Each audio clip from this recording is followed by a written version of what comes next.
1.1 Commercial Driver's License Tests. This manual provides you with the information necessary to pass all CDL written tests. Information regarding the skill test requirements is also included. The headings for each paragraph subsection may help you locate specific topics of interest. 1.1.1 Knowledge Tests and License Classes. You will have to take one or more knowledge tests, written tests taken at your county sheriff's driver's license office, depending on what class of license and what endorsement you need. The CDL knowledge tests include general knowledge, taken by all applicants; passenger, taken by all bus driver applicants; air brakes, required if your vehicle has air brakes, including air over hydraulic brakes; combination vehicles, required if you want to drive combination vehicles; hazardous materials, required if you want to haul hazardous materials, as defined in 49 CFR 383.5. In order to obtain this endorsement, you are also required to pass a Transportation Security Administration, or TSA, background check.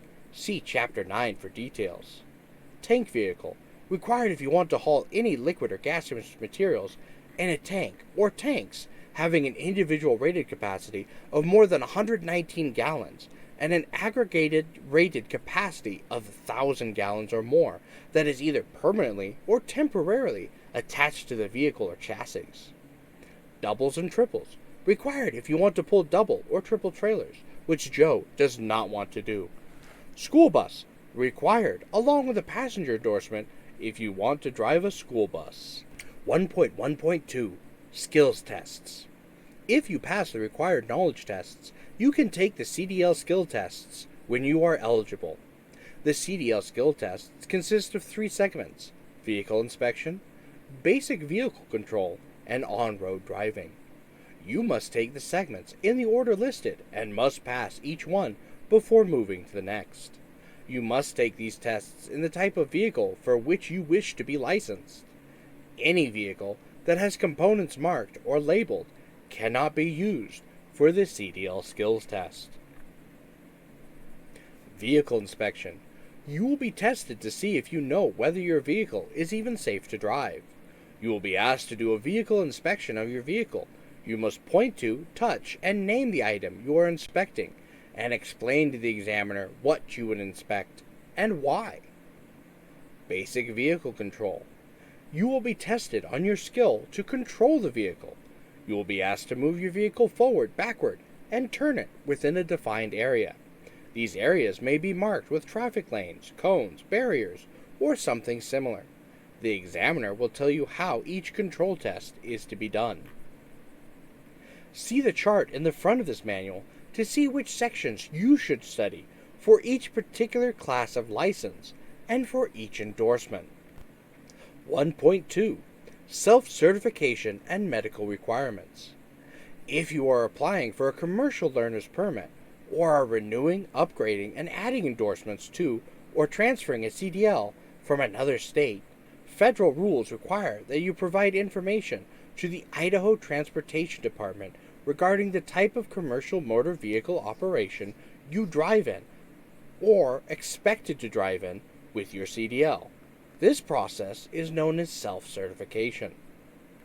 Self-certification can be accomplished at your county driver's license office, or you can complete your own self-certification on the ITD website at the following web address: https://dmvapps.itd.idaho.gov/CDLSELFCERTIFICATION/. Just copy it. It's right there. It's right there. There is no charge to self-certify, and you can change your category at any time. Be aware, if you self-certify in the intrastate category, a K, or interstate operation only restriction, will be placed on your commercial license. For the purpose of complying with the requirements for medical certification, it is important to know how you are using the CMV. The following information will help you decide how to self-certify. 1.2.1 Interstate or interstate. Interstate or interstate commerce. Do you or will you use a CDL to operate a CMV in interstate or intrastate commerce?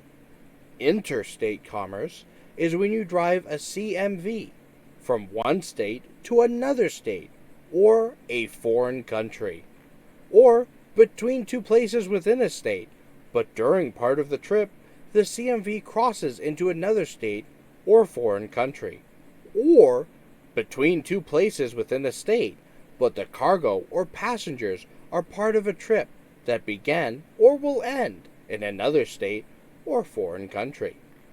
Intrastate commerce is when you drive a CMV within a state and you do not meet any of the descriptions above for interstate commerce. If you operate in both intrastate commerce and interstate commerce, you must choose the interstate commerce option. Inter or intrastate commerce. Status: non-expected or expected. Once you decide whether you will operate in interstate commerce or intrastate commerce, you must decide whether you will operate, or expected to operate, in a non-expected or expected status. This decision will tell you to which of the 4 types of commerce you must self-certify. Interstate commerce. You operate in expected interstate commerce when you drive a CMV in interstate commerce only for the following expected activities: to transport school children and or school staff between home and school, has federal, state, or local government employees, to transport human corpses or sick or injured persons, fire truck or rescue vehicle drivers during emergencies and other related activities, primarily in the transportation of propane winter heating fuel when responding to an emergency condition requiring immediate response, such as damage to a propane gas system after a storm or flooding.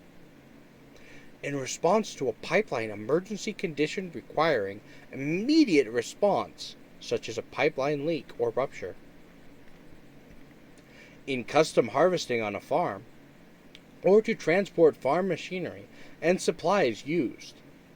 In custom harvesting on a farm, or to transport farm machinery and supplies used in the custom harvesting operation to and from a farm, or to transport custom harvested crops to storage or market. A beekeeper in the seasonal transportation of bees.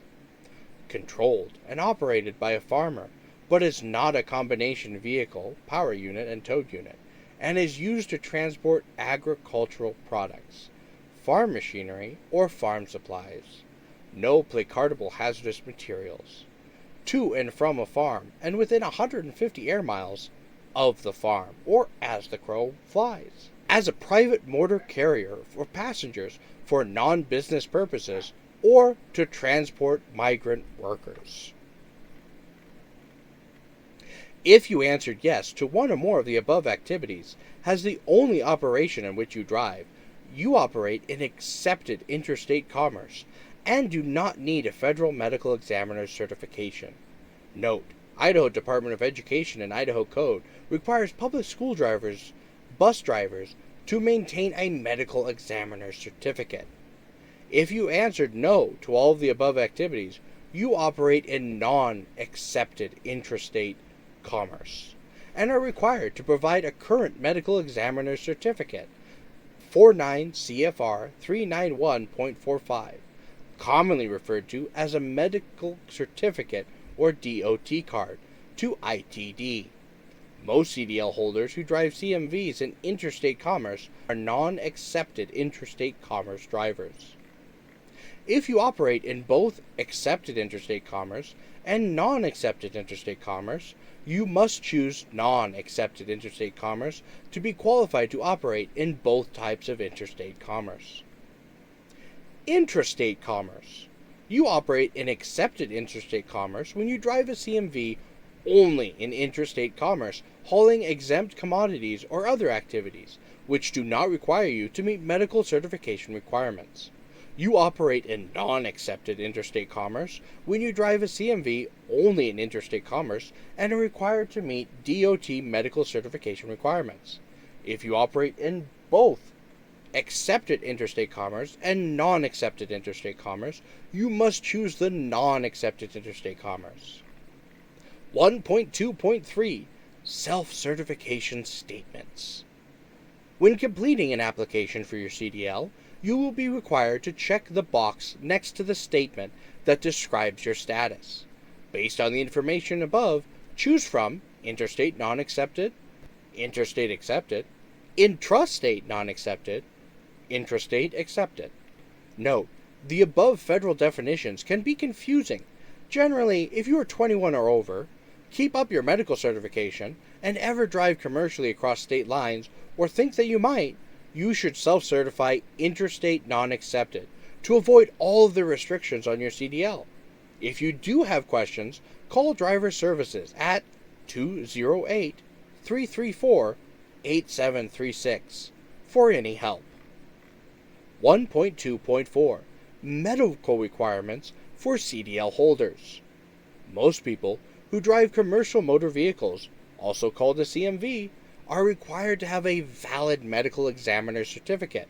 The certificate is issued to the driver upon passing a medical exam done by a provider listed on the National Registry of Medical Examiners, or see Section 1.2.7. The driver then submits a copy of the MCSA 5876 form to their local DMV or to ITD headquarters to be entered on their driving record. This must be accomplished before driving a CMV in most cases. This is a picture of the form. Figure 1.2, sample MCSA 5876 form. A medical examiner's certificate may be valid for up to 24 months. The medical examiner may also issue a certificate for less than 24 months when it is desirable to monitor a health condition. If the medical examiner finds that the person he/she examined is physically qualified to drive a CMV, the medical examiner will furnish one copy of the results to the person who was examined. The driver should receive an MCSA 5875 long form, several pages detailing the exam, and an MCSA 5876 form, one page that is submitted to the DMV for entry onto the driver's electronic record. A copy of the MCSA 5875 form must be submitted to your employer. A copy of the MCSA 5876 form must be submitted to ITD. A driver should keep the original 5876 form for his or her personal records. Your employer is also required to obtain a copy of your Idaho driving record by completing an Idaho Motor Vehicle Driver's License Record Request form. See example at the end of this chapter, and paying a small fee. This report may be obtained by electronic means via Access Idaho at https://www.accessidaho.org/secure/itd/search.html, or the driver record dashboard at https://www.accessidaho.org/itd/monitoring/. Such states require all persons who drive a CMV to be medically qualified, or they will lose their commercial driver's license. Idaho does not require a medical certificate to keep a CDL, but you may not drive a CMV without a valid medical certificate unless you are operating in Idaho only, hauling only the exempt commodities. See Section 1.2.8 and 1.2.9, or fall under one of the other exemptions to the medical requirements. It is the responsibility of the commercial driver to determine if he or she is required to be medically qualified for the type of driving he or she plans to do. If you have questions, contact Driver Services at 208 334 8736.